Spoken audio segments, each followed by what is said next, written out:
Once upon a time there was an old goat. She had 7 kids.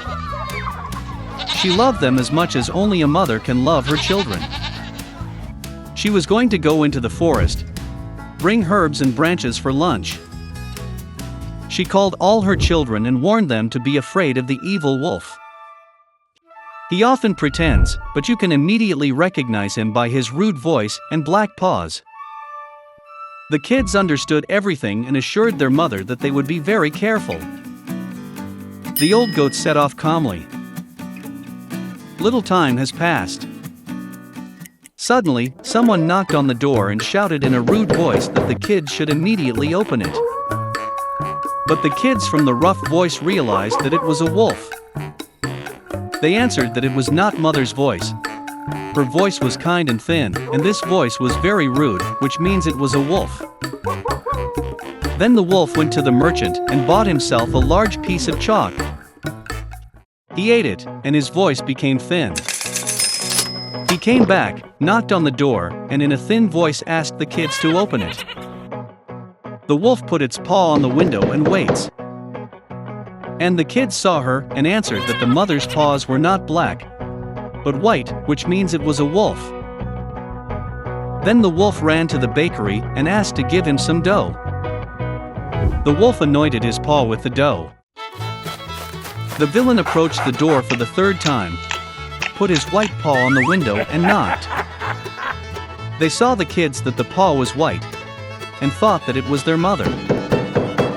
They opened the door, but there was a wolf in front of them. They got scared and began to scatter in all directions. One kid jumped under the table, another on the bed, the 3rd on the stove, the 4th into the kitchen, the 5th into the closet, the 6th under the sink, and the 7th hid in the grandfather clock. But the wolf found them all, opened its jaws and swallowed one by one. Only one thing he did not find: the youngest, who hid in the clock.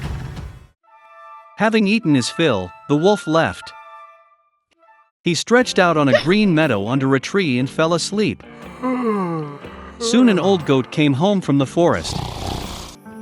Oh, what did she see there? The door was wide open. The table, chairs, benches were overturned. The wash basin was broken. Pillows and blankets were thrown from the bed. She began to look for her children, but she could not find them anywhere. I called them by name, but no one answered. She went up to the clock, and in response there was a thin voice of the youngest kid. She took him out of there, and he said that a wolf came and ate everyone. How the goat cried for her poor children. Finally, she left the house, and the youngest kid ran after her. She came to the meadow, so a wolf was lying by the tree and snoring, so that the branches were trembling.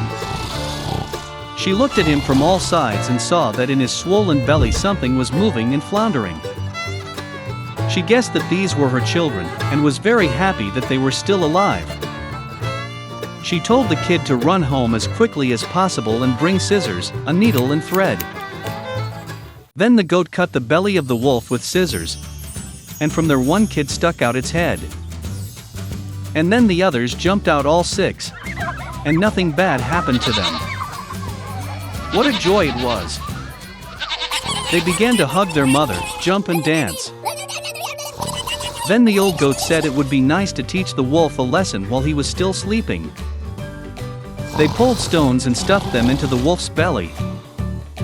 An old goat sewed up his belly, but he did not notice anything, never even moved.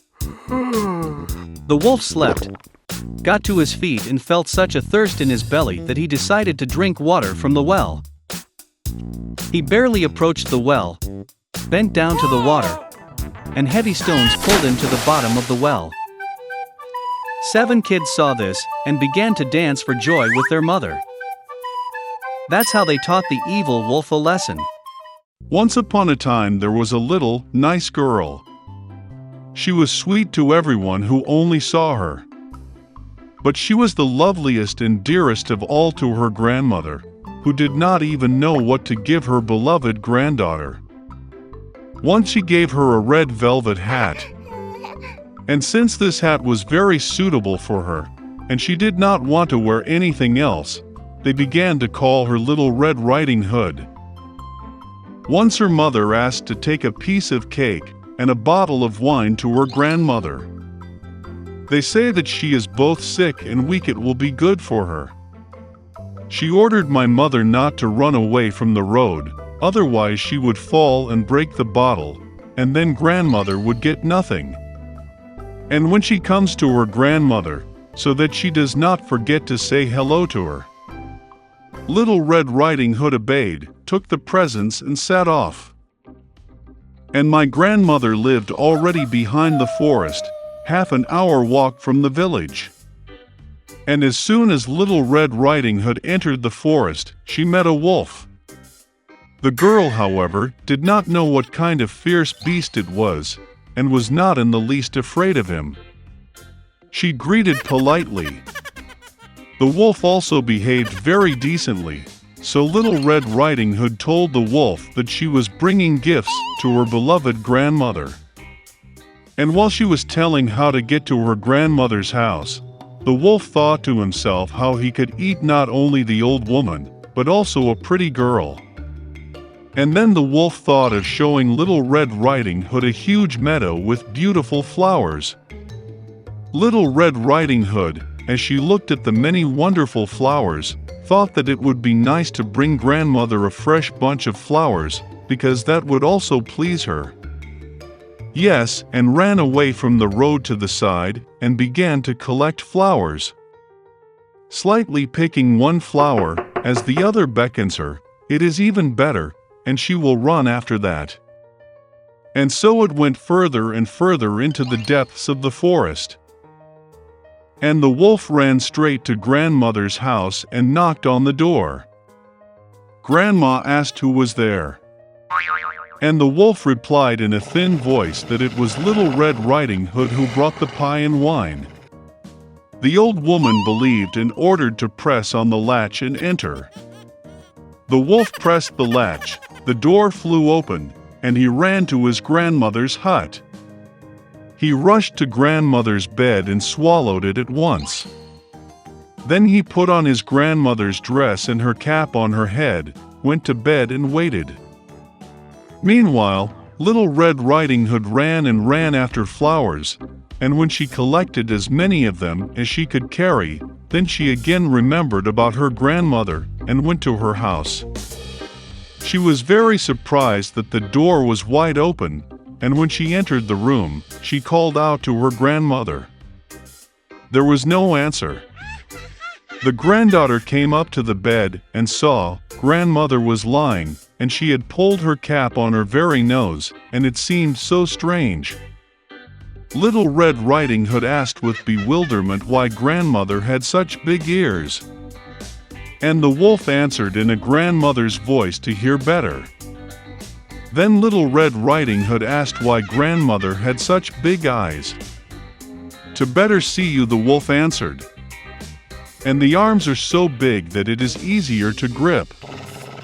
And when Little Red Riding Hood saw the wolf's mouth and only asked why grandmother had such a nasty big mouth, the wolf pounced on her, screaming, "So I could eat you!" And how he jumped out from under the blanket and swallowed the poor girl. Having had enough in this way, the wolf again went to bed, fell asleep, and began to snore as much as he could. At that time a hunter was passing by the grandmother's house, heard snoring and wondered if something had happened to the old woman that she snored so. He entered the house, went to the bed and saw that the wolf was sleeping there. And he has been hunting this villain for a long time. He wanted to kill him with a gun, but it occurred to him that the wolf, perhaps, swallowed his grandmother and that she could still be saved. That is why he did not shoot, but opened his wolf's mouth wide, and saw a red cap flashed there. A girl jumped out of her mouth and said that her grandmother was still there. The hunter opened his wolf's mouth even wider, and the old grandmother somehow managed to get out behind the Red Riding Hood. They were delighted, began to hug and thank the hunter. They decided to teach a cunning wolf a lesson. They brought up large stones as soon as possible, stuffed them into the wolf's mouth and belly, and carried him out into the yard. And when the wolf woke up, he saw the hunter, and was about to escape, but could not bear the weight of the stones, and fell to the ground. This delighted all three, while the wolf got up and barely dragged its heavy belly into the dark forest. They never saw him again. This is how they taught the cunning wolf a lesson, and Little Red Riding Hood decided that she would never again disobey Mother's orders.